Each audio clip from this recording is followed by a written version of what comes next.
Bonjour à tous, aujourd'hui dans cette vidéo, je vais vous donner quelques indications pour acheter votre premier vélo vintage pour femme. Parce que ça peut être quand même plutôt sympa de rouler en couple ou avec sa fille sur des vélos vintage. Alors ce vélo, il va me servir d'exemple. Typiquement, ce vélo, c'est pas moi qui l'ai choisi, c'est lui qui m'a choisi, puisqu'en fait, ce vélo, je l'ai gagné lors de la tombola de la randonnée Marcel Jourde, qui s'est déroulée il y a quelques semaines du côté de Limoges. Ce vélo, c'est un vélo de la marque Goussard. Vous le voyez, il est rose, donc c'est plutôt une teinte girly, et ça a séduit ma femme.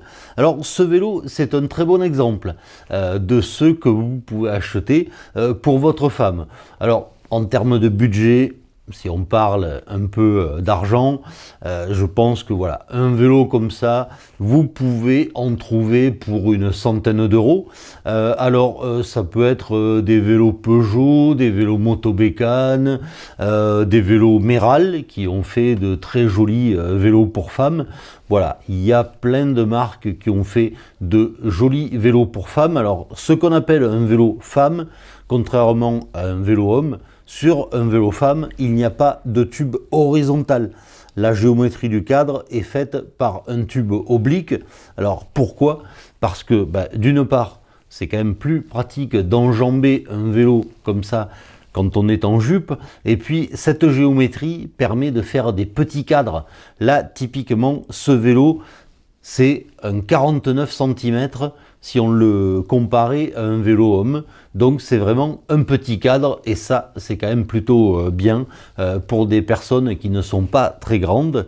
Donc maintenant ce qu'on va voir, c'est les choses à tester sur un cadre, sur un vélo quand on l'achète.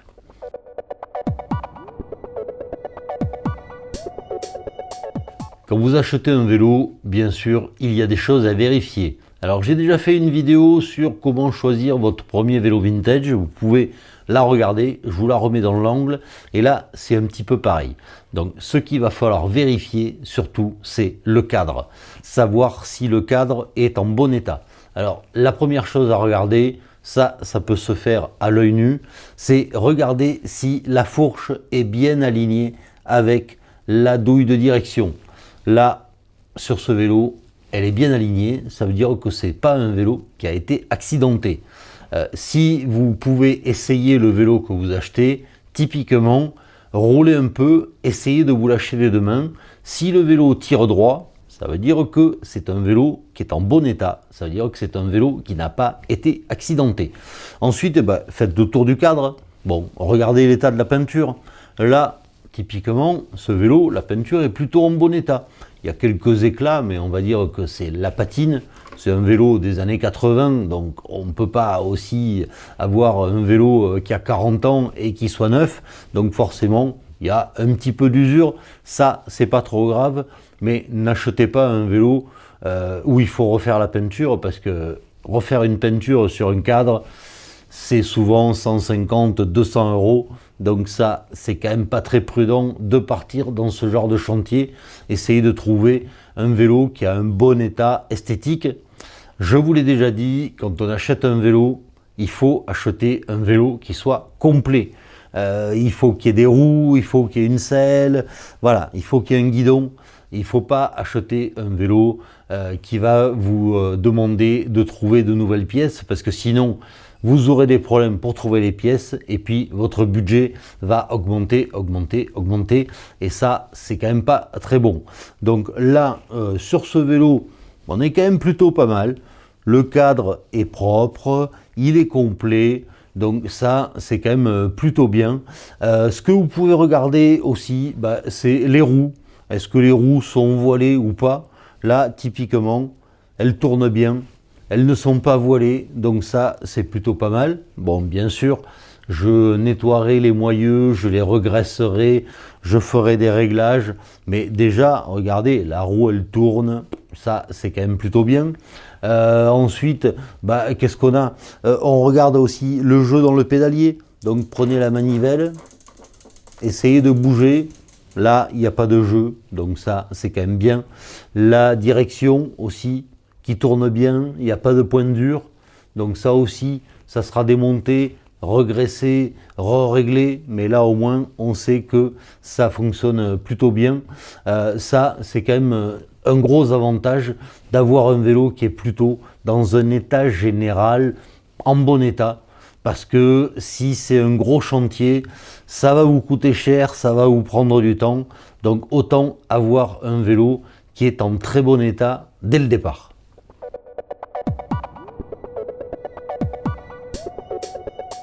Bien sûr, quand vous achetez un vélo à la taille de la personne à laquelle il est destiné. Alors l'avantage des cadres femmes, c'est que ce sont des petits vélos, donc suivant la taille de votre femme ou de votre fille, il devrait s'adapter à sa morphologie. Il faut savoir que dans les cadres femmes, il n'y avait pas forcément plusieurs tailles de cadres comme chez les cadres hommes. En fait, on ajuste la taille avec la tige de selle, la sortie de la potence, mais voilà. Là, ici, c'est l'équivalent d'un 49, et puis on adapte le vélo avec les sorties de tige de selle. Bon, ça, c'est la première chose. Ensuite, la seconde chose, quand vous achetez un vélo, puisqu'il n'est pas pour vous, autant qu'il plaise à madame. Là, il est rose, il est girly et il a plu à madame. Donc là, c'est parfait. Je suis vraiment très content de ça. Ensuite, quand vous achetez un vélo pour femme, n'achetez pas un truc trop bas de gamme. Évitez par exemple les pédaliers à clavette.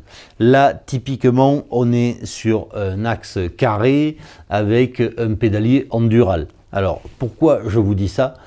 Typiquement, là, sur un axe carré, ça veut dire que si je veux modifier les braquets, je trouverai tout un tas de pédaliers à axe carré qui pourront s'adapter dessus, alors qu'avec des axes à clavette, c'est plus difficile de trouver des pédaliers avec différents types de braquets. Et puis, si on est sur un pédalier à axe carré, ça veut dire qu'on est quand même pas forcément sur du haut de gamme, mais au moins sur du milieu de gamme, alors que les axes à clavette, c'est quand même un petit peu plus bas de gamme. Voilà. Si vous avez la chance d'acheter un vélo avec des tubes de qualité, c'est très bien. Là, typiquement, ce vélo, je ne sais pas quels sont les tubes qui composent le cadre. Mais si vous trouvez un Peugeot avec des tubes en Renault 531 ou autre, c'est quand même toujours un plus.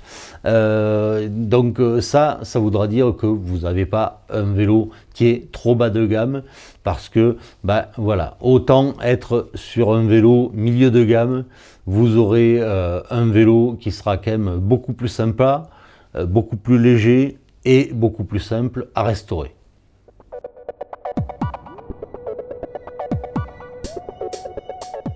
Ce vélo, il est pour ma femme, et je peux vous dire qu'elle est plutôt exigeante et elle m'a déjà donné un cahier des charges pour que je modifie ce vélo. Ce vélo, il ne va pas rester comme ça d'origine.